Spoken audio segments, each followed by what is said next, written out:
Vitória Judicial. Suzantur vence Soucican na Justiça, em tentativa de tomada de guichês no terminal do Tietê, por parte da administradora. Suzantur Itapemirim anuncia retorno de mais 4 linhas. Viação Piracicabana e Guerino 600 assumem linhas da Adamantina e da Rápido Linense. Sucesso de vendas. K410 da Scania já representa mais de 60% das vendas da fabricante. E você vai ver também. Processo de licitação para o transporte coletivo de Aracaju tem 2 empresas vencedoras. Prefeitura de Natal define detalhes da licitação do transporte coletivo da cidade.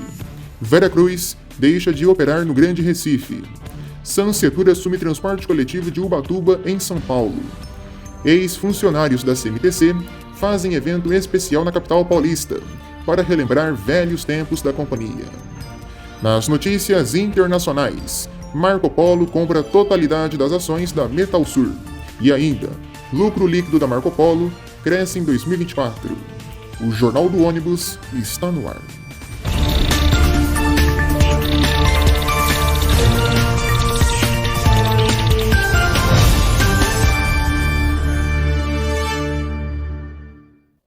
Olá, boa noite para você. A Soucican tentou novamente na justiça, sem sucesso, tomar os guichês e salas VIPs da Suzantur, no terminal rodoviário do Tietê, em São Paulo. A Suzantur é a empresa que faz o arrendamento das operações das viações Itapemirim e Caiçara. A Soucican também queria que a Suzantur pagasse as dívidas do ex-proprietário da Itapemirim, Sidney Piva de Jesus. O desembargador Azumanishi negou o pedido, reafirmando que a Suzantur tem direito aos espaços arrendados e não é responsável pelas dívidas anteriores. A gente segue falando de Itapemirim Suzantur. A NTT autorizou a empresa a operar 4 novas linhas de ônibus interestaduais, sendo elas a Rio de Janeiro Caicó, Rio de Janeiro Patos, São Paulo Parnaíba e a São Paulo Floriano via Remanso. A Suzantur deve anunciar em breve o início desses serviços. A nova Itapemirim Suzantur busca recursos para pagar os credores da antiga gestão, que enfrenta dívidas de 2,6 bilhões de reais. Lembrando que desde março de 2023, a Suzantur opera as linhas das falidas Itapemirim e Caiçara, com uma arrecadação significativa e expansão de sua frota e equipe. A Artesp publicou o resultado do chamamento público para operar 50 linhas intermunicipais, após a desistência das empresas Viação Adamantina, Expresso Adamantina e Rápido Linense. A Guerino 600 assumiu 20 linhas, 5 da Rápido Linense e 15 da Expresso Adamantina. Já a Viação Piracicabana assumiu 30 linhas, todas da Adamantina. A mudança já está em vigor. O processo enfrentou uma disputa judicial, com a Guerino 600 contestando o prazo e alegando favorecimento da Viação Piracicabana. Mas a decisão final distribuiu as linhas entre as 2 empresas. As 50 linhas atendem diariamente mais de 34 mil pessoas em 120 cidades. Lembrando que a Piracicabana recebeu de outras empresas do Grupo Comporte, na qual faz parte, veículos emergenciais para essas linhas. Veja aqui na tela como ficou a divisão de linhas para cada empresa. Seguimos por São Paulo. O diretor de Procedimentos e Logística da Artesp autorizou a operação de 3 linhas intermunicipais. A Guerino 600 foi autorizada a operar a linha suburbana entre Birigui e Araçatuba, em caráter experimental por 90 dias, e a linha rodoviária entre Ourinhos e São José do Rio Preto. Já a Jandaia Transportes também recebeu autorização experimental por 90 dias para operar a linha entre Adamantina e Presidente Prudente. É uma linha suburbana. Ambas as empresas devem iniciar as operações em até 15 dias após a publicação. No Rio Grande do Sul, o Conselho de Tráfego do DAER anunciou a retomada de uma linha de ônibus intermunicipal entre Santo Ângelo e São Miguel das Missões, através da Transporte Espaço do Injuí, como empresa responsável. Essa mudança beneficiará quem pretende visitar o sítio arqueológico de São Miguel Arcanjo, mas a data de início ainda não foi definida. No primeiro semestre de 2024, a Marco Polo registrou um lucro líquido de 567 milhões de reais, um aumento de 50,7% em relação ao mesmo período de 2023. A receita operacional líquida subiu 19,7%, atingindo 3,6 bilhões de reais. O lucro EBITDA, que é o lucro antes de juros, impostos, depreciação e amortização, cresceu 54,8%, indo para 967 milhões de reais. A produção de ônibus no Brasil aumentou 14,1%, totalizando 6.201 unidades, enquanto no exterior cresceu 12,1%, com 7.259 unidades, apesar da queda de 72,6% na Argentina. A participação da Marco Polo no mercado nacional foi de 50%, com variações em segmentos específicos. A empresa espera resultados positivos no segundo semestre de 2024, com foco na eficiência operacional e crescimento dos volumes entregues. A gente segue falando de Marco Polo. A fabricante começará a produzir o modelo Ativo Integral em sua fábrica no Espírito Santo, localizada no município de São Mateus, a partir de setembro, sendo um marco para a indústria local. A empresa, que já investiu 350 milhões de reais, planeja investir mais 260 milhões e criará 500 empregos até o próximo ano, lá na fábrica de São Mateus. O Ativo Integral tem capacidade para até 80 passageiros e uma autonomia de até 280 km, sendo o primeiro ônibus elétrico da marca com chassi e carroceria própria. O governo do estado planeja adquirir 50 ônibus elétricos para a frota do Transcol. Na Feira Latibus 2024, que ocorreu de 6 a 8 de agosto, a Scania vendeu pelo menos 100 chassis de ônibus, destacando o modelo K410 6x2, que representou 60% das vendas de modelos rodoviários da Scania aqui no Brasil. A montadora introduziu novas funcionalidades, com um painel de informações de segurança ativa e um sistema de aceleração inteligente que pode reduzir o consumo de diesel em até 11%. As vendas foram para diversas empresas, mas os nomes não foram divulgados, devido a questões contratuais. Seguimos falando de Latibus.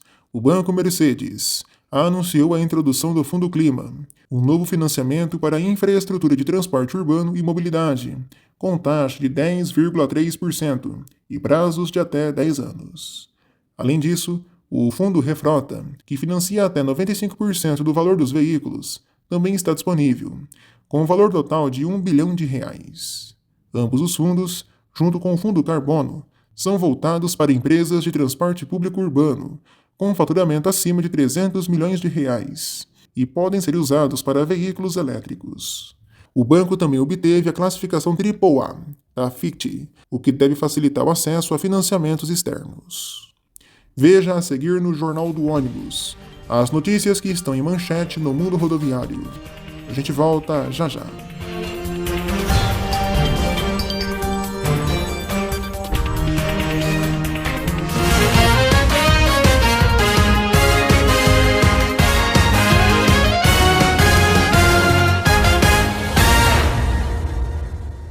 A Prefeitura de Salvador, na Bahia, vai investir R$ 94 milhões na compra de ônibus elétricos e na construção de terminais de recarga.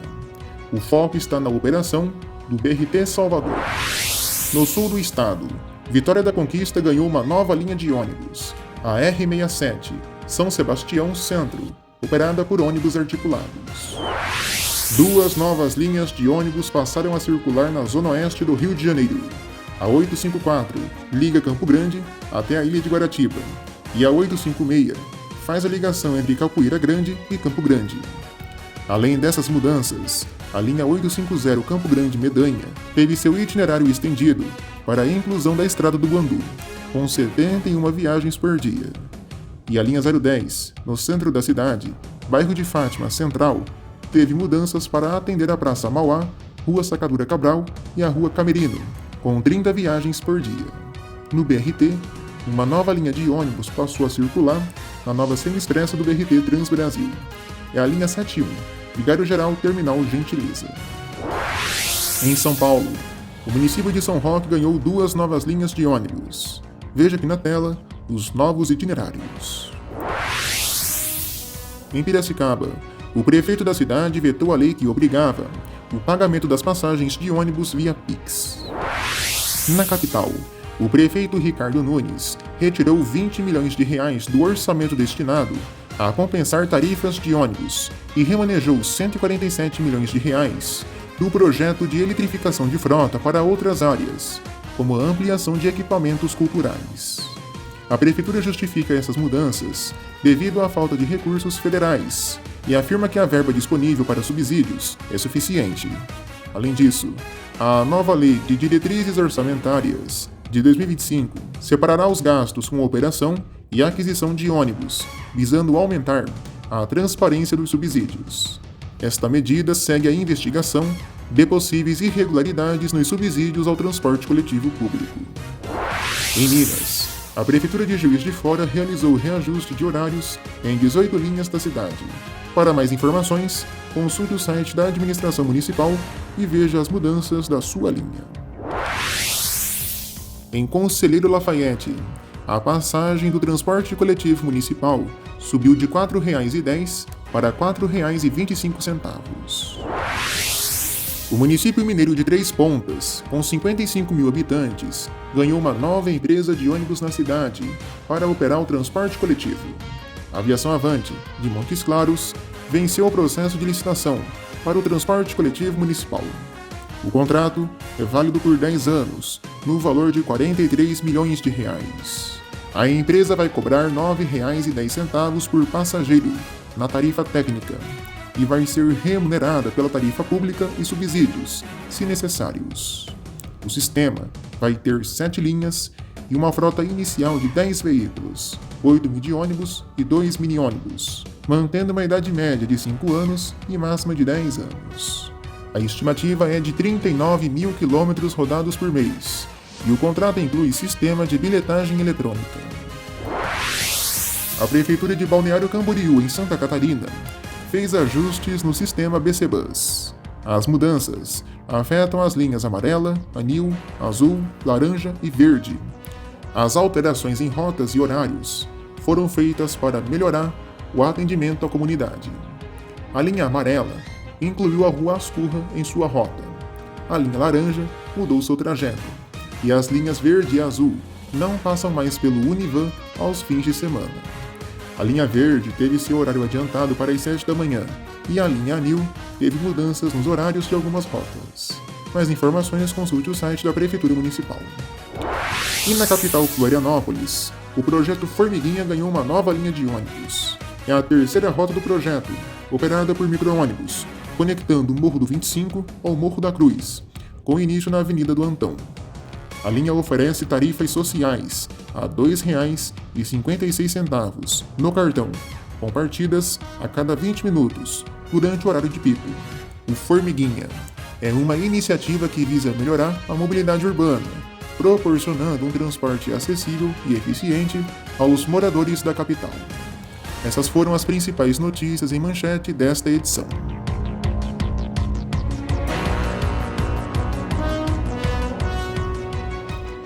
As empresas Ansal, Auto Nossa Senhora Aparecida, de Minas Gerais, e Aviação Atalaia de Sergipe, venceram a licitação para operar o transporte coletivo da Grande Aracaju. A licitação inclui as cidades de Aracaju, Nossa Senhora do Socorro, Barra dos Coqueiros e São Cristóvão. O contrato, com duração de 20 anos, foi anunciado pela Secretaria Municipal de Trânsito e Transportes de Aracaju e começa no início de 2025. O sistema foi dividido em 2 lotes. O lote 1, operado pela Ansal, e o lote 2, pela Aviação Atalaia. O sistema contará com 473 ônibus, em 122 linhas. Entre as exigências, estão a idade máxima de 5 anos e meio para os veículos, rede Wi-Fi, acessibilidade e frota com ar-condicionado. A licitação havia sido temporariamente suspensa pelo Tribunal de Contas do Estado devido a irregularidades, mas foi liberada pelo Tribunal de Justiça de Sergipe. Naquela ocasião, o desembargador Cesário Siqueira Neto justificou a decisão, argumentando que a licitação era aguardada há anos e que o TCE teve o tempo suficiente para analisá-la. Anteriormente, o TCE havia apontado possíveis problemas, como a falta de dotação orçamentária para o subsídio tarifário. Na semana anterior, a 12ª Vara Civil de Aracaju já havia rejeitado um pedido do Ministério Público de Sergipe para suspender o processo, alegando indícios de direcionamento e superfaturamento. A Prefeitura de Natal, no Rio Grande do Norte, apresentou um estudo preliminar para o novo sistema de transporte coletivo por ônibus da cidade, que será implantado após o processo de licitação previsto para este mês de agosto. O estudo indica que serão necessários 268 milhões de reais em investimentos para renovar e ampliar a frota, composta hoje por 452 veículos, a fim de melhorar os serviços. A tarifa atual de R$ 4,50 é insuficiente para cobrir os custos. A tarifa técnica estimada é de R$ 5,80, exigindo um subsídio de R$ 60 milhões anuais do município. O sistema vai contar com 85 linhas, divididas em 2 lotes operacionais, exigindo que os novos ônibus tenham ar-condicionado, Wi-Fi e dispositivos de acessibilidade. A licitação para o transporte coletivo de Natal se arrasta desde o ano de 2016, com várias tentativas anteriores sem sucesso. Chegou ao fim a trajetória da aviação Veracruz em Recife, Pernambuco. A empresa de ônibus decidiu sair do sistema de transporte público da região metropolitana do Recife, devido a prejuízos financeiros. Em 22 de julho, a empresa entregou suas linhas ao governo do estado, aguardando somente a formalização da decisão. Anteriormente, em abril, a Veracruz já havia transferido 12 linhas para outras empresas. As linhas restantes foram assumidas pelas empresas Borborema, Metropolitana e São Judas Tadeu.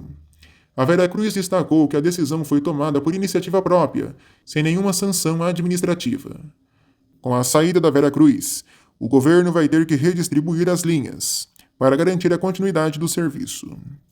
Porém, a saída da Veracruz, neste primeiro momento, está sendo gradual. Isso porque as novas empresas de ônibus não conseguem assumir todas essas linhas de forma imediata, com o contingente de frota necessário.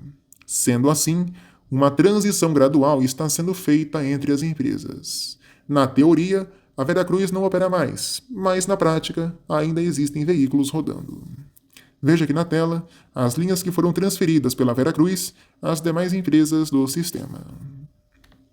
O Tribunal de Justiça da Bahia rejeitou a ação da vereadora Débora Regis, que tentava impedir a compra de 30 ônibus elétricos pela Prefeitura de Lauro de Freitas. A decisão da juíza Cristiane Menezes Santos Barreto, da 2ª Vara da Fazenda Pública, permite que a frota elétrica da cidade seja expandida de 8 para 38 veículos. Os novos ônibus, adquiridos com R$ 60 milhões do governo federal através do novo PAC, vão ter ar-condicionado e rede Wi-Fi.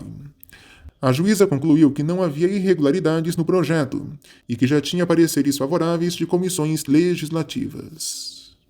A juíza Alaide Maria de Paula, da 4ª Vara Civil e de Fazenda Pública, de Macapá, no Amapá, arquivou uma ação movida pelas empresas de ônibus contra a Prefeitura Municipal, relacionada à contratação da Modaxo Brasil Tecnologia Limitada para gerenciar o sistema de bilhetagem eletrônica, sem licitação. As empresas de ônibus alegavam exclusividade na gestão do sistema, mas a juíza decidiu que a dispensa de licitação era permitida pela lei municipal, em casos específicos. Além disso, as empresas não conseguiram provar a legalidade do ato público, e a juíza destacou a presunção da legalidade dos atos administrativos.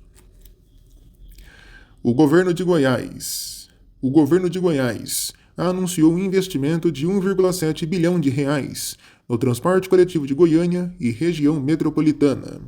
O pacote inclui a modernização da infraestrutura, a compra de ônibus novos e o congelamento das passagens em R$ 4,30, graças a subsídios públicos. Até 2026, a frota vai ser totalmente renovada, com 100% dos ônibus novos equipados com ar-condicionado, incluindo 150 elétricos, 80 no eixo Anhanguera e 70 no BRT Norte-Sul. Obras em estações e terminais estão previstas para serem concluídas até o fim de 2025.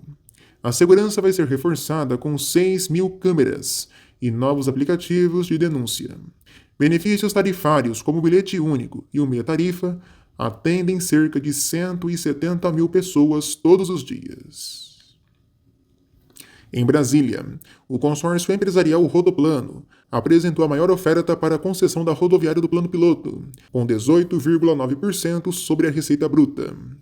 A concessão vai ser de 20 anos, incluindo investimentos de 119 milhões de reais na recuperação e modernização do terminal. A CEMOB-DF e o Tribunal de Contas do DF estão finalizando a análise do processo.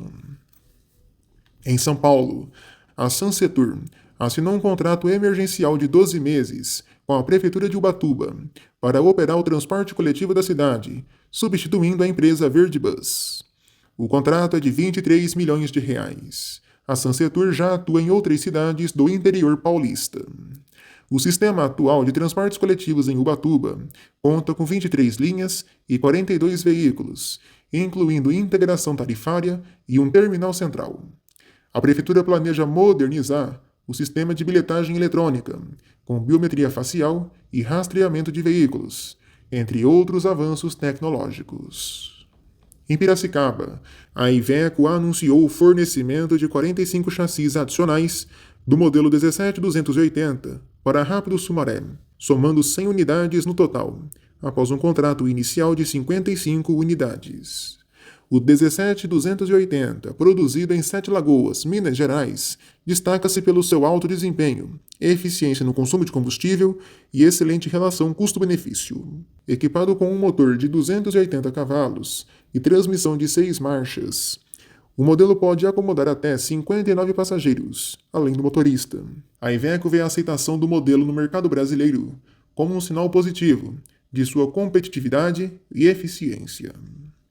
Na capital, um ônibus articulado elétrico de 23 metros, com carroceria Caio Millennium articulado e chassi Mercedes-Benz Eletra, foi testado na região do Terminal Pinheiros. O veículo foi avaliado pela SP Trans, que busca expandir as opções de ônibus elétricos na cidade, especialmente após a proibição de novos ônibus a diesel desde o ano de 2022.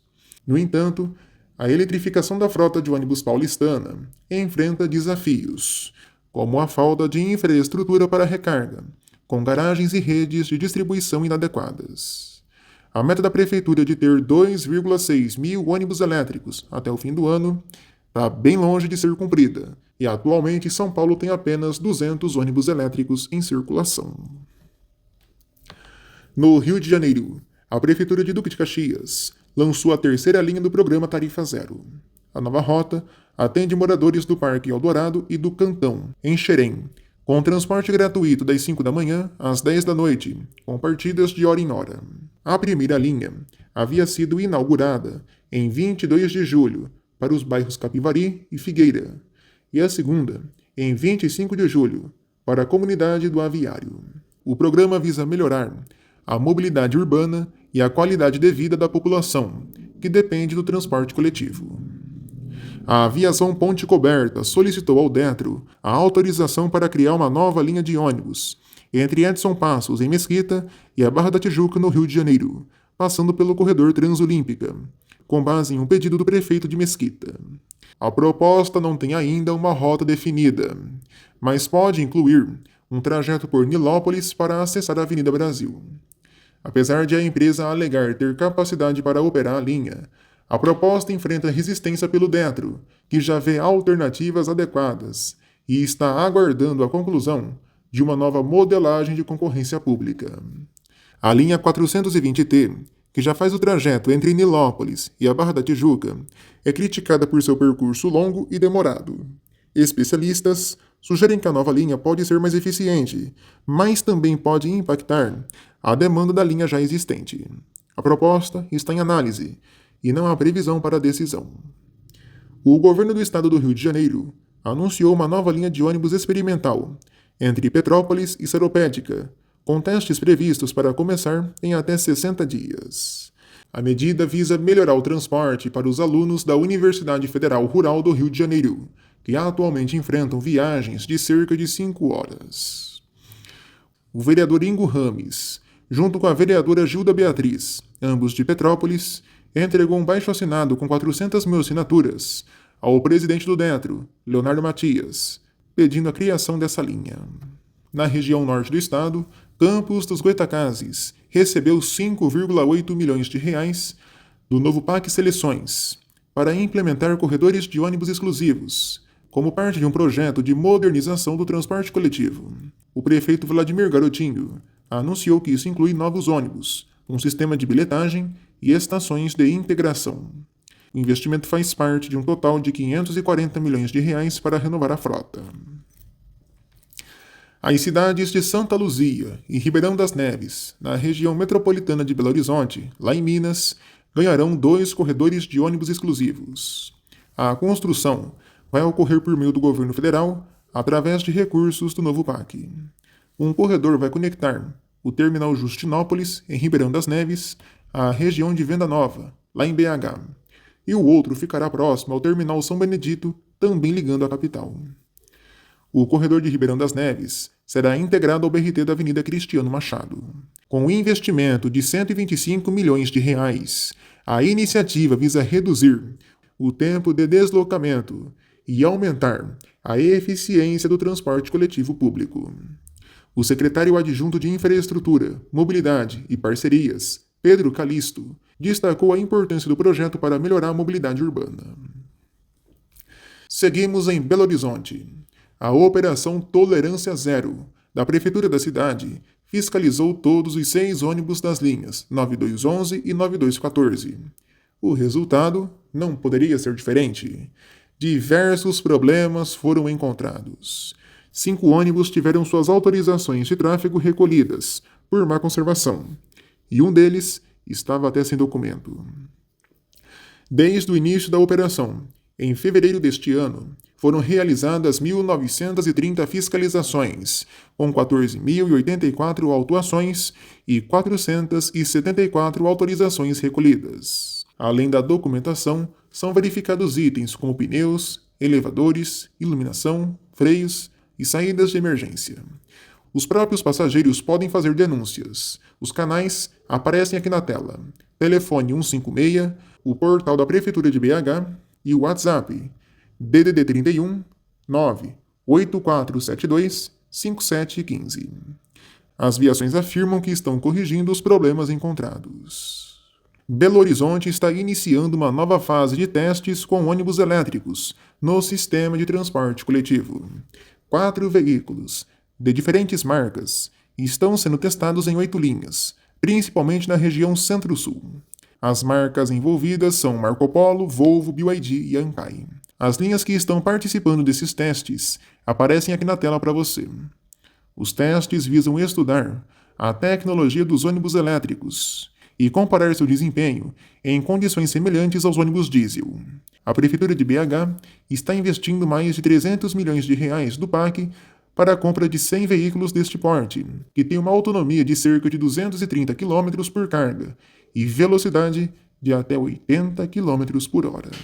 Em maio de 2021, uma menina de 3 anos de idade foi esquecida por mais de 4 horas dentro de um ônibus escolar, em Carlos Barbosa, no Rio Grande do Sul, resultando em uma indenização de R$ 45 mil e cobertura por tratamento psicológico. Na época fazia frio e o ônibus tinha uma temperatura de cerca de 10 graus. Ele foi estacionado e o motorista só notou a criança por volta de 11h30 da manhã. A mãe foi informada apenas ao 12h30. A Justiça manteve a decisão anterior, considerando a situação como de extrema gravidade. A indenização adequada para compensar o sofrimento da criança e dos pais e o acompanhamento psicológico também foram mantidos. Veja a seguir no Jornal do Ônibus as vagas de emprego disponíveis no mundo rodoviário. O JO volta já já.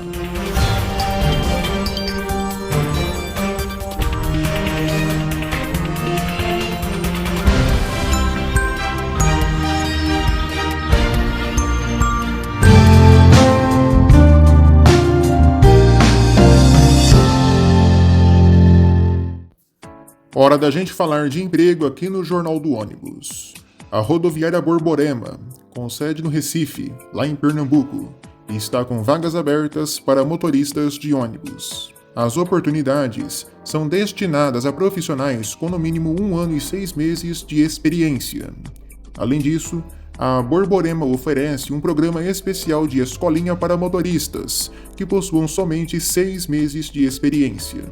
Os candidatos podem se candidatar para as vagas enviando o currículo para os seguintes endereços: e-mail rh.vagas@borborema.com.br. Tem também o telefone DDD 81 99404 7530. Temos oportunidades também na Autoviação Progresso.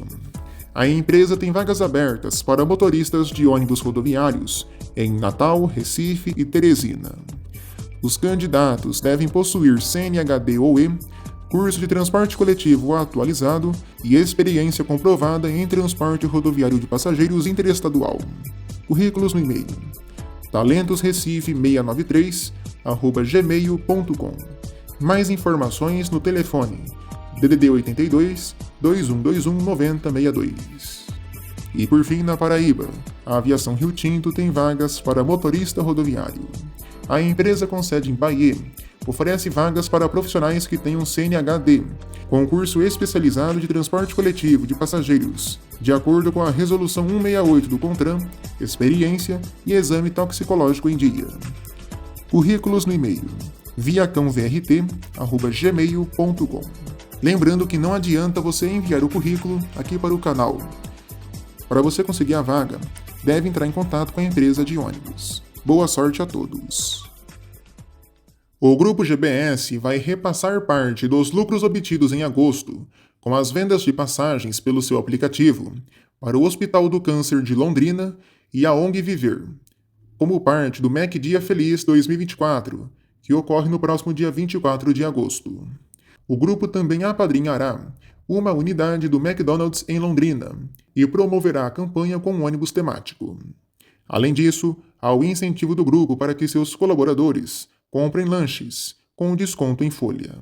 Para participar do Mac Dia Feliz, basta comprar um Big Mac no dia da promoção ou adquirir tickets antecipados por R$19.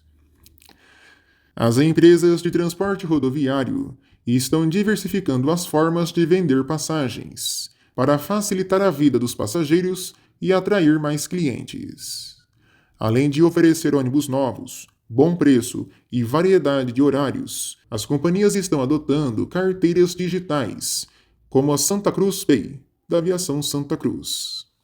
Essa ferramenta permite acumular saldo e pagar passagens via QR Code.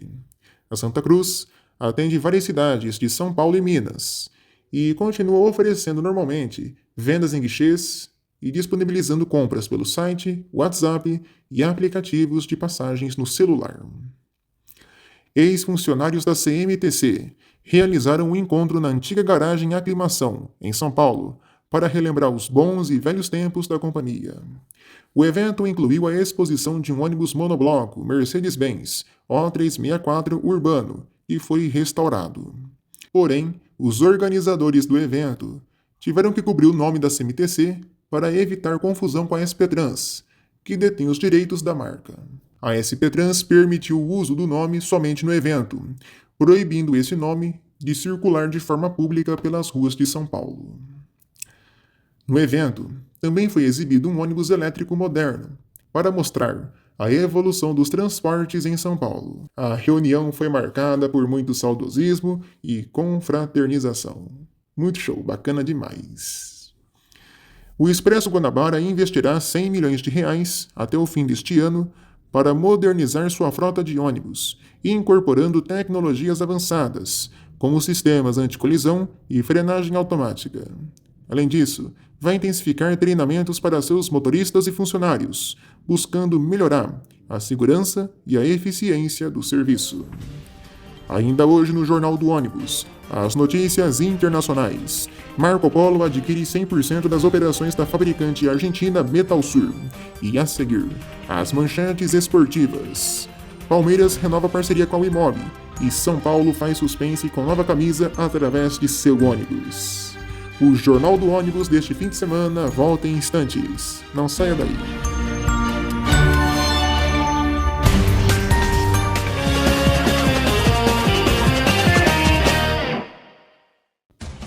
Nas manchetes esportivas, a Sociedade Esportiva Palmeiras anunciou a renovação de sua parceria com a Wimob, empresa que oferece serviços de logística e transporte terrestre para os times masculino e feminino. O acordo, ativo desde o ano de 2021, foi estendido por mais 3 anos. A empresa é responsável por transportar os atletas e as comissões técnicas em seus deslocamentos para treinos e competições oficiais, fornecendo o ônibus utilizado pelos times. Everaldo Coelho, diretor de marketing do Palmeiras, explica que a Wimob tem oferecido um serviço qualificado ao time e, por isso, decidimos ampliar este acordo por mais alguns anos. A iniciativa reflete nosso compromisso em proporcionar a melhor infraestrutura aos atletas do Palmeiras, tanto do time masculino quanto do time feminino. A parceria do Palmeiras com a Wimob também proporciona ações em que são oferecidos benefícios aos torcedores inscritos no Avante, programa de sócio-torcedor do Clube Alviverde. Rodrigo Trevisan, CEO da Wimob, informa que nos últimos anos, a Wimob teve o privilégio de testemunhar e contribuir para momentos memoráveis das equipes masculina e feminina do Palmeiras. A renovação da parceria reafirma nosso compromisso em oferecer soluções de mobilidade para o mundo do esporte.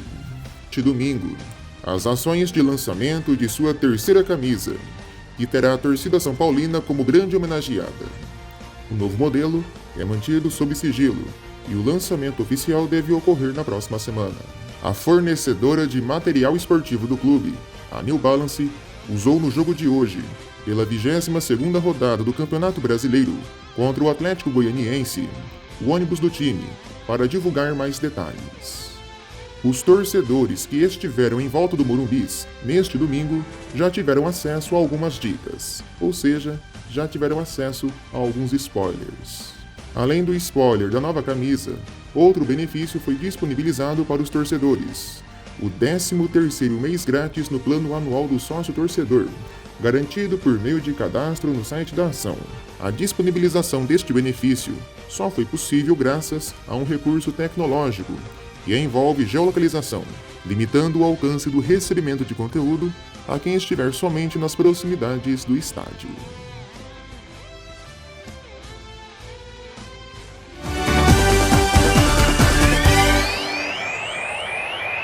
A Marco Polo adquiriu os 30% restantes da fabricante de carrocerias de ônibus Metalsur, passando a deter 100% das ações da empresa.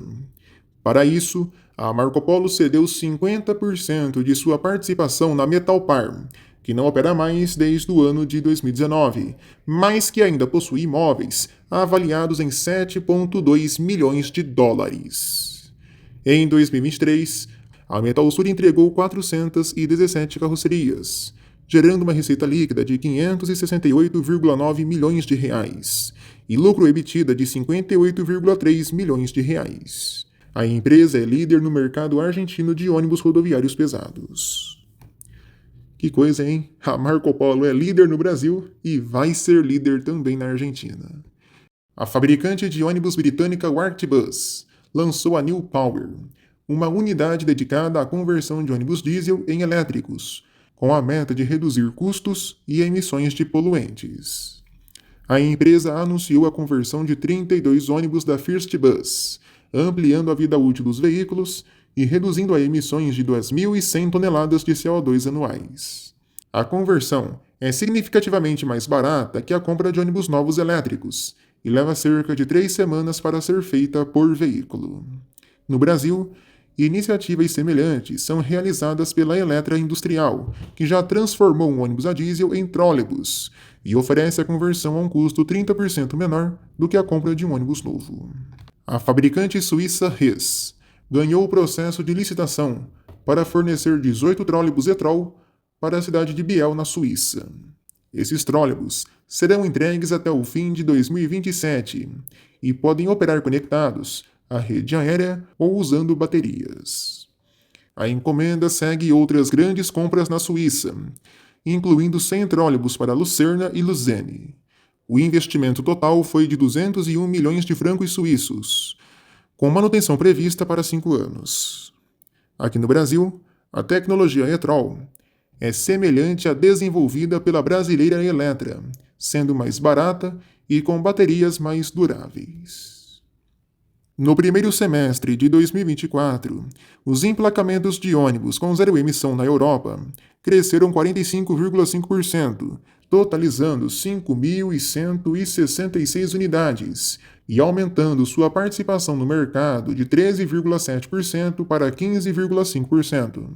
Alemanha e Espanha tiveram aumentos significativos, enquanto a França viu uma queda de 16,4%. As vendas de ônibus híbridos elétricos caíram 7,5%, e os ônibus a diesel cresceram 35,3%, passando a representar 68,5% do mercado europeu. No geral, as vendas de ônibus na Europa cresceram 28,6%, totalizando 20.370 unidades, com destaque para a Itália, Espanha e Alemanha. A exposição Estação Manege, Transporte de Moscou 2030, foi inaugurada no último dia 1º de agosto, em Moscou, na Rússia, como parte do Fórum Festival Território do Futuro de Moscou. Com 20 zonas interativas, com 9.000 metros quadrados, o evento traz o passado, o presente e o futuro do transporte na cidade. Externamente, estão expostos os trens Volga 4.0 e os ônibus elétricos da fabricante Kamaz. Internamente, a exposição é dividida em seções que recriam o transporte de 10 anos atrás e mostram as inovações futuras. Os visitantes podem interagir com simuladores de transporte e veículos elétricos e explorar um mapa 3D do tráfego da cidade. Mais de 250 palestras e workshops estão programados e existem áreas para as crianças aprenderem sobre regras de trânsito. A entrada é gratuita.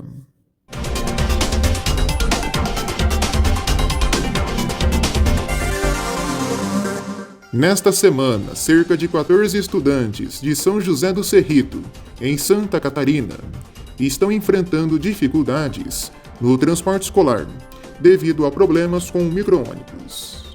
A prefeitura forneceu um carro pequeno como alternativa e requer 3 viagens a mais para acomodar os alunos. A situação é agravada por estradas em péssimo estado de conservação e pela manutenção ruim de veículos anteriores, como um ônibus e um outro micro-ônibus. A prefeitura informou que um dos ônibus está parado na oficina e que está considerando medidas para melhorar as estradas e a regulamentação de trânsito e a regulamentação do trânsito de caminhões pesados naquela região. É uma situação bem complicada, hein? Até porque a prefeitura já deveria ter feito o reparo desse ônibus que está parado na oficina. Até porque os alunos não podem ficar sem transporte escolar. É um verdadeiro descaso e um verdadeiro absurdo.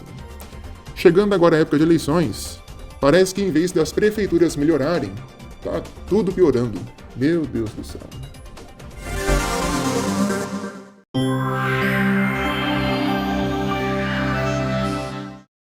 Hora da gente ver como fica o tempo nas principais rodoviárias do Brasil. O frio chegou e as temperaturas despencaram. Se você for sair de casa para fazer algum registro, olha, prepare o agasalho. A semana começa bem frienta.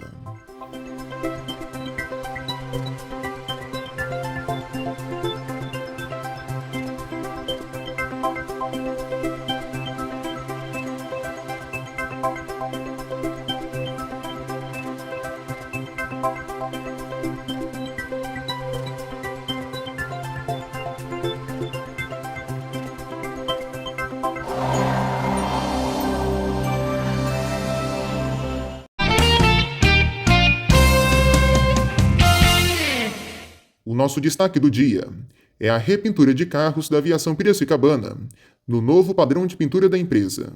Unidades do Marco Polo Paradiso G7 e do Buscar Vista Bus estão ganhando a nova identidade visual, destinada ao serviço de fretamento, que mescla o padrão BR Mobilidade e o padrão Expresso de Prata. A mudança vai ocorrer em toda a frota de fretamento, de forma gradual. Muito show!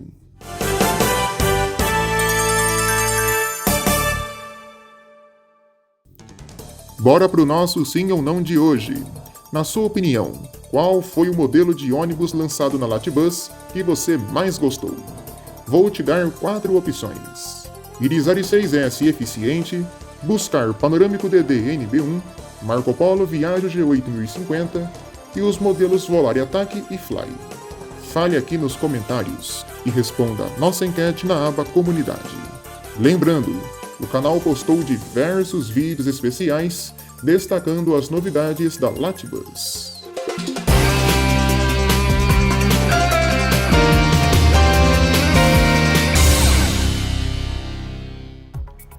Hoje estreia o quadro Direto ao Ponto, onde eu respondo perguntas enviadas por vocês, inscritos aqui do canal. Vamos lá. O Black Wolf enviou: há alguma expectativa de que a Bepobus mostre alguma novidade na Latibus deste ano? Olha, zero.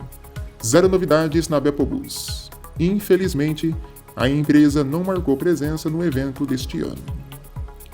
A segunda pergunta que ele me faz: atualmente, qual chassi urbano e rodoviário mais econômico, o mais potente, o mais barato e o melhor de manutenção em geral?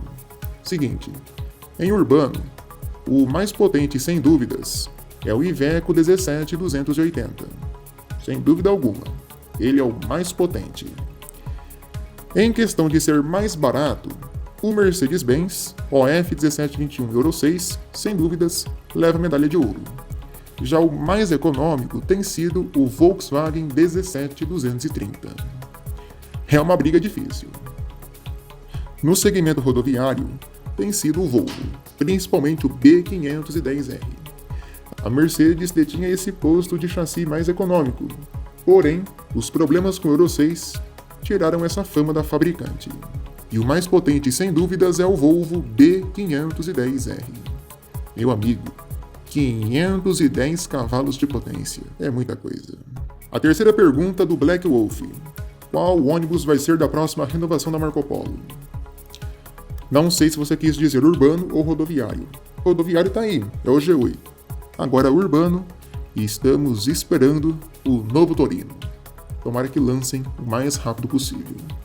Quarta pergunta dele: qual o melhor sistema de mobilidade urbana do país? Eu creio que seja Curitiba, até por ser o mais consolidado do nosso país. E a quinta pergunta dele: o transporte alternativo vem crescendo nos últimos anos, impactando no serviço e, consequentemente, na desistência de médias e pequenas empresas do ramo rodoviário, metropolitano e intermunicipal. E segundo Black, não vejo as autoridades competentes se mexerem para resolver esse problema. Você acha que o rumo do setor é ficar apenas com grandes grupos? E qual seria a solução para combater esse meio de transporte ilegal? É simples, combater o transporte alternativo é fiscalização. Se não tem fiscalização, os empresários alternativos fazem a festa. E sobre os grandes grupos de transporte, sem dúvidas, nos próximos anos, o transporte rodoviário brasileiro, infelizmente, vai estar concentrado nas mãos de poucos, ou melhor, pouquíssimos empresários, infelizmente. O Wesley Araújo pergunta: o Volksbus 22260S pode ser montado no Torino, Gran Via ou Svelto? Olha, pelo que eu sei, não. No momento, somente a Caio oferece uma carroceria compatível a esse chassi da Volkswagen. Porém, nada impede que Marco Polo, Mascarello ou Comil ofereçam versões de suas carrocerias urbanas compatíveis a esse modelo. Mas no momento não temos. E uma outra pergunta do Wesley é se a Iveco irá lançar chassis para ônibus trucados de 15 metros para substituir o Volvo B270F 6x2, que foi descontinuado no Euro 6. Até onde eu sei, a Iveco não tem planos de lançar uma versão do seu chassi trucado. Quem sabe no futuro? Outra pergunta dele: o Agrale MA 10.0 longo de 10 metros pode ser montado em outros micros sem ser da Volare? Eu creio que sim, mas a preferência sempre é a Volare. Quarta pergunta: será que outras cidades, além de Curitiba, irá investir em ônibus biarticulados? Ou será que apenas Curitiba terá biarticulados no futuro? Olha, a tendência é que somente Curitiba tenha biarticulados aqui no Brasil no futuro. Isso ocorre porque lá em Curitiba, esse sistema de biarticulado já é consolidado. São Paulo já teve, tiraram. Rio de Janeiro já teve, tiraram. Acho que Goiânia já teve, tiraram. Então assim, não vale mais a pena hoje você investir em biarticulado. É bom? É, mas não vale mais a pena. O custo é muito alto. A logística então nem se fala. Vale mais a pena você colocar na pista hoje 2 articulados do que um biarticulado. Essa é a realidade das empresas. Pergunta agora do inscrito Mark. Qual o melhor chassi urbano entre os midis e padrões? Essa é difícil responder, hein? Porque envolve chassis de motor dianteiro e traseiro. Bom, já que estamos falando de segmento de urbanos, vou falar para tu o melhor chassi dianteiro e o melhor traseiro. O melhor, hoje, sem dúvidas, é o Mercedes-Benz OF 1721. É inegável. O 1726 também é muito bom. Tem aqueles probleminhas do Euro 6, dá para rodar do mesmo jeito. Agora, chassi traseiro, olha, o Volvo B320R, o tratorzão, olha meu amigo, tem feito muito sucesso nos modelos padrões aqui do Brasil. O B320R, olha, é sensacional. A segunda pergunta dele, quais serão as empresas que ficarão operantes no Grupo Comport até os próximos anos? Ele fala que os urbanos é mais difícil, mas também coloca essa opção. Eu creio que é aquilo que eu já falei aqui no canal. Vai ficar Caxiense, Penha, Itamaraty, Piracicabana e o Expresso União. Basicamente é isso. No segmento de urbanos, aí é outros 500, é outra história. E eu creio que o grupo não vai ficar mexendo muito não. E a última pergunta dele. Se você fosse fazer um ranking das melhores empresas de ônibus do Brasil, quais seriam elas na sua opinião? E quais os critérios? Vou fazer para ti um top 5 aqui rapidão, pensando rápido. Porém, eu vou me basear nas empresas da minha região e no que eu já viajei, no que eu já experimentei. Primeiro, Garcia. Segundo, Nordeste. Terceiro, Penha. E vendo mais em avaliações da internet, vamos lá. Hoje em dia uma empresa muito boa, Levare. É sensacional a Levare. E em último, eu vou botar aí, sabe quem? Acho que eu vou pegar muita gente de surpresa. Mas é uma empresa que eu simpatizo bastante e gosto muito. Sem dúvidas, a Gadot. Uma empresa muito boa e muito show de bola. Mas olha, Santo Anjo, Brasil Sul, Expresso União, a Guanabara em certos quesitos. São empresas assim também muito boas. Vamos continuar respondendo as perguntas de vocês. Foram mais de 30 perguntas. É bastante coisa, né? Vamos lá. A próxima pergunta é do inscrito Kennedy Ramos. Por que não temos ônibus Volare sobre o chassi Volkswagen ou Iveco? Grande pergunta, hein? Nunca cheguei a me atentar e pesquisar sobre isso. Realmente essa você me pegou de calça curta, não sei responder. Mas eu creio que seja um enclave de parcerias entre Volks, Iveco e a própria Volare. Seria bacana, hein? Uns microzinhos da Volare sobre o chassi Iveco ou Volkswagen. Boa pergunta, hein, Kennedy? O meu grande amigo Só Voo de Ônibus pergunta: por que a Neobus foi vendida para Marco Polo, sendo que o N10 e o Mega Plus foram um grande sucesso nas vendas? Dinheiro, meu amigo. Dinheiro. Dinheiro compra tudo nesse país. A Marco Polo naquela época viu que a Neobus estava crescendo muito nas vendas com o N10 e o Mega Plus. E essa crescente nas vendas iria abalar tanto as vendas do Torino no urbano e do G7 no rodoviário. A Marco Polo, que não é besta nem nada, chegou na Neobus e falou: ó, quero sua empresa, quero comprar tua empresa e quero acabar com sua linha de modelos, porque está afetando a minha. Deram uma bolada de dinheiro para os donos da Neobus e compraram a empresa. Simplesmente foi isso. Tanto que depois da compra da Neobus, a Marco Polo cortou o N10 da linha de produção o mais rápido possível. O medo deles era que o N10 superasse as vendas do G7. E se a Neobus não tivesse sido comprada, isso ia acontecer mais cedo ou mais tarde. Tanto que a Neobus tinha planos de lançar no Brasil uma versão DD, que só teve unidades vendidas para a África, ainda numa espécie de protótipo. Para você ver o desespero que bateu na Marco Polo naquela época. Pergunta agora do Fernando Rocha. A minha dúvida é quanto tempo leva para o chassi ser encarroçado. Fernando, normalmente é uns 3 a 6 meses. É que esse tempo varia, porque tem o tempo do chassi ficar pronto e da carroceria ficar pronta. Aí é uma logística bem grande, depende também da empresa, do empresário. Na questão das fabricantes, tem aquela questão dos semicondutores, que podem sempre faltar, os turnos, os turnos de produção e também os prazos, podem sempre ocorrer atrasos ou até adiantamentos, depende muito da produção, mas normalmente é entre 3 e 6 meses. Dúvida agora do meu amigo Bauruense em Pauta. Ele pergunta: como posso saber a potência de um chassi? Basicamente é você vendo a ficha técnica do ônibus no site da montadora. E aí Scania, Volvo, Mercedes, Iveco e Volkswagen oferecem detalhes dessa ficha técnica. O site Via Circular também tem um catálogo bem completo de várias montadoras. E é difícil, você, por exemplo, ir lá no motor, abrir a tampa e ver no olho a potência que o ônibus tem. É muito difícil. Para saber mesmo é só vendo a ficha técnica. O Paulo Peixoto pergunta: com o novo panorâmico DD da Buscar lançado no mercado e o G8 da Marco Polo fazendo sucesso, a Comil estaria para trás nesse ranking de inovações? Sim, Paulo, com certeza. Gente, vamos ser sinceros, O atual Invictus é um remold do Invictus 2017, que é mais um remold do Invictus 2012. É o mesmo modelo há vários anos. É um modelo ruim? Não, longe disso. Mas é um modelo que, comparado aos fabricantes concorrentes, já está defasado tecnologicamente. Tá certo? O Marcos Nunes Bernold pergunta: sobre a incorporação da Princesa do Norte, a Piracicabana e a Penha, quando isso vai acontecer? Grato pela atenção do canal. Valeu, Marcos.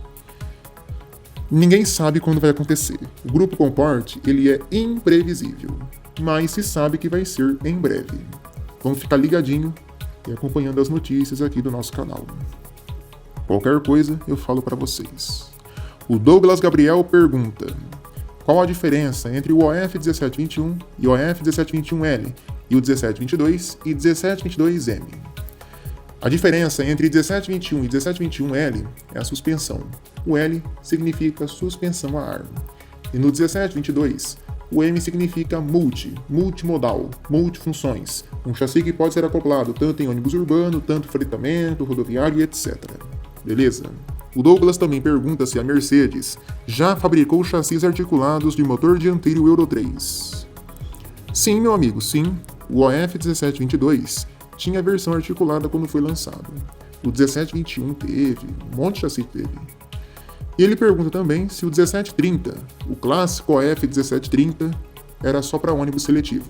Não. Em Minas, tem a Apache VIP 3 rodando até hoje em chassi Mercedes OF 1730. Beleza? O meu amigo Bernardinho aqui de Maringá pergunta: por que a Itapemirim faliu? Ah, meu amigo, é uma longa história, mas resumindo nas entrelinhas: dívidas, má administração, má gasto do dinheiro e a criação de uma companhia aérea ilusória. Basicamente é isso. O meu amigo Yami Marik BR pergunta: fala Luiz, beleza? Minha dúvida é sobre o futuro da Volkswagen no Brasil, já que vejo ainda muitas reclamações e até opiniões equivocadas sobre seus chassis, e queria saber se no Euro 6 a Volkswagen realmente melhorou seus produtos. Yami, melhorou e muito. Tanto que nas renovações de frotas a gente vê o Volkswagen 17230 voando nas vendas. O chassi melhorou muito, está mais robusto, mais econômico, mais silencioso. E o câmbio, que era um dos grandes problemas, está mais levinho, está mais molinho, está bem melhor. O chassi como um todo melhorou bastante. O meu amigo Driver pergunta: a Volkswagen fabrica chassi para ônibus DD? E por que a Irizar não vende muito ônibus aqui no Brasil? Sobre a Volks, ela não fabrica chassi para ônibus DD. E tem um motivo. Volkswagen e Scania fazem parte do mesmo grupo. E para uma não atrapalhar as vendas da outra, cada uma fica no seu quintal, assim podemos dizer. O máximo que a Volkswagen pode fabricar é um chassi rodoviário 4x2, no máximo um 6x2, e com 320 e 350 cavalos de potência. Passou disso, começa a interferir nas vendas dos produtos da Scania. Tanto que, se você for reparar, a Scania hoje não tem mais no Brasil chassis de motor dianteiro, justamente para não afetar as vendas da Volkswagen. Beleza? E sobre a Irizar, a fabricante deixou de ter no Brasil há 8 anos um escritório, e isso dificultou muito as negociações com os empresários aqui do Brasil. Mas isso vai mudar. Com o i6S eficiente lançado neste ano, a Irizar volta ao Brasil com um escritório, e as vendas, claro, devem subir.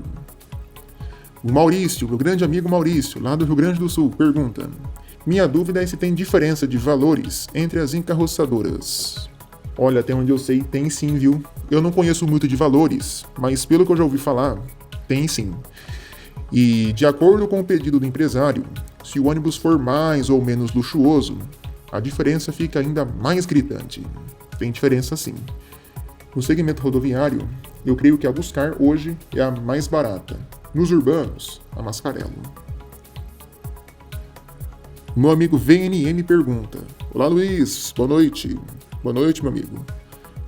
Gostaria de saber se possui informações sobre a Joint Venture Bus CO do Grupo JCA e a Aviação Águia Branca. O CAD aprovou desde outubro do ano passado essa Joint Venture e desde então não vimos mais notícias. A hora que você falou eu lembrei dela, hein? Meu amigo, eu também não tive mais notícias dela não, hein? Ninguém falou mais nada, deixaram esse assunto bem quietinho. Qualquer coisa, eu informo aqui no canal.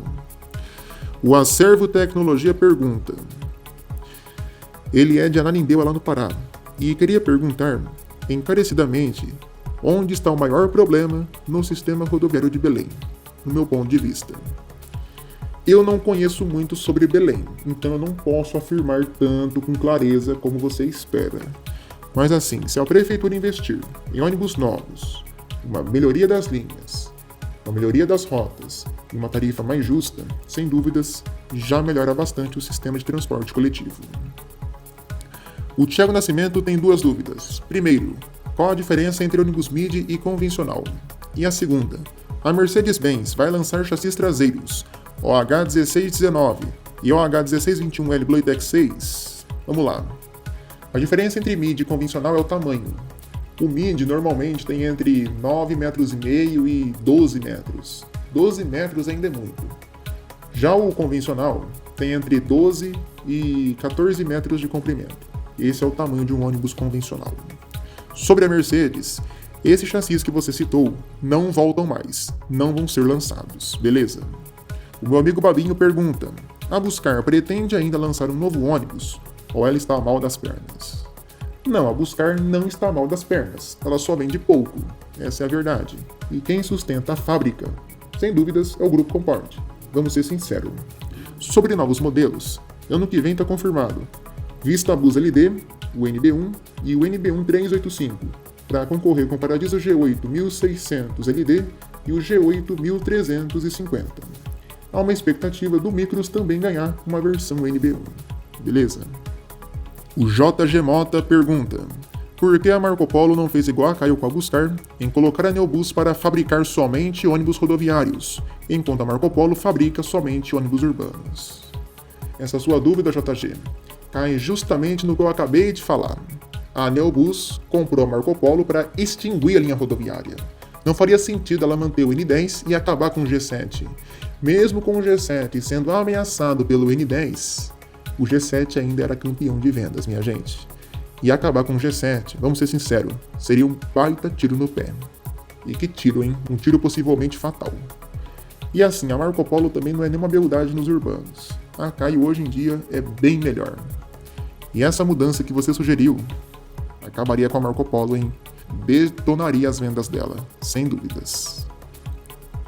O Renato Alves pergunta: no caso de ônibus articulados e biarticulados, qual a CNH que pode dirigir um ônibus deste porte? CNH-E, meu amigo. CNH-E. É o que a legislação do Brasil e as empresas de ônibus exigem na hora de contratar um profissional. Ele também pergunta o significado do chassis da Mercedes-Benz. Bom, na linha rodoviária O500, a letra R significa chassi rodoviário. O S já é um chassi de curta ou média distância. E o D significa chassis de longas distâncias. E quando é DD, significa ônibus double decker. Pelo menos é isso que eu sei. Antigamente tinha o O400 RSL. O L é o piso mais baixo, beleza? Mas essa letra é utilizada mais em ônibus urbanos da marca, beleza? Nos ônibus urbanos, inclusive, LO significa micro-ônibus. O 9 significa a tonelada do veículo, o peso bruto total, no caso, 900 mil quilos. E o 16 é o número de cavalos arredondados, no caso, 160 cavalos. É 158, mas a Mercedes sempre arredonda. E por aí vai. Na linha OF, 1721, 17 toneladas de peso bruto total, 21, 210 cavalos de potência. 1726, mesma coisa, 17 toneladas, 260 cavalos.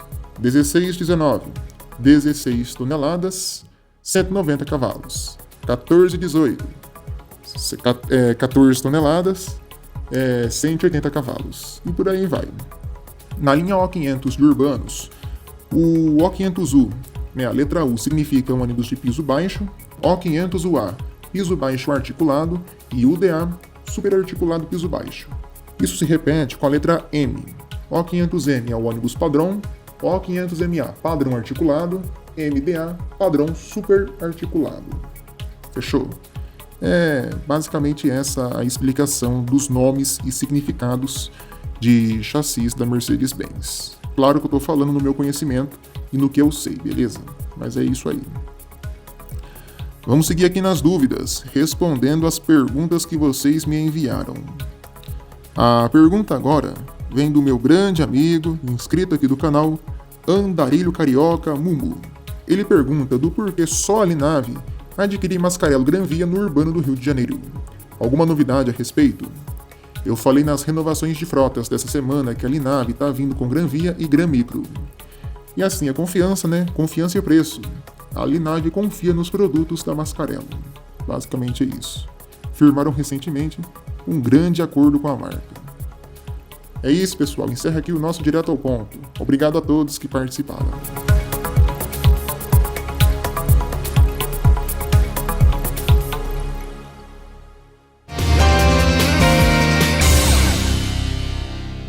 Para a gente encerrar, é necessário eu trazer para vocês o vídeo da entrevista do diretor da Buscar, Paulo Corso, sobre o lançamento dos novos modelos da marca em 2025. Ontem, houve um erro no processo de edição do Jornal do Ônibus, especial Latibus. E a reportagem que eu falei para vocês que teria, eu fiquei devendo. E agora trago para vocês a entrevista concedida pelo Paulo Corso ao portal Diário do Transporte. Rodou. Corso, você falou que em linha mesmo esse veículo vai ser produzido a partir de 2025. Mas produção é uma coisa, encomenda é outra. Já tem encomenda já? Se tiver, já pode falar para qual grupo é? E a respeito do LD da família NB1, vamos ter ou não? Nada, moço, não tem encomenda ainda. Por quê? Porque nós trouxemos o carro, tiramos de dentro da linha de montagem feito fora de gabaritos, esses dois carros são protótipos. Nós temos mais um protótipo lá que vamos trazer e ele vai. Então nós temos 3 protótipos em linha a fazer, que é esses dois e mais um lá. Então eu não tinha, e como eu também não podia me expor para não atrapalhar os negócios da Buscar até o final do ano, eu também não podia oferecer o produto. Mas a partir de agora a gente começa a falar com os empresários, ofertar os produtos. Nós ainda não, para vocês entenderem, quando se produz um ônibus desta forma, que fica pronto na sexta-feira antes de ir para a feira, a gente não tem o custo, porque o custo depende de uma estrutura, toda uma estrutura do produto que tem que ser feito e tal, e que está sendo feito. Eu também não tenho o custo do produto ainda. Mas a gente já vai ver quem é que ontem nós tivemos um treinamento com a nossa grande venda e eu disse para eles, olha, quem estiver interessado a gente vai anotando e na hora eu vou falar de preço. Mas qual que é a previsão de entrega de início de produção? Não, início de produção é no primeiro trimestre começa a produzir esse produto. Porque estamos mudando os gabaritos do antigo para o novo. Então isso também a gente tem um tempo para fazer essa transferência. E o LD da família? Muito bem. O LD ele também está no nosso projeto de mudança, só que não é para esse ano. Mas ano que vem a gente pode ter um LD. Ano que vem a gente vai ter. Bom, para a gente encerrar de vez, eu quero parabenizar a Autoviação 1001 pelos seus 76 anos de história. E quem também está de aniversário é a Aviação Santa Cruz, que celebrou 66 anos de estrada. Parabéns às duas companhias. Sucesso sempre. Termina aqui mais esta edição do Jornal do Ônibus. Agradecendo a você pela companhia e pela audiência. Curta, comente e compartilhe nossos vídeos. Não é inscrito, se inscreva e, claro, ative as notificações.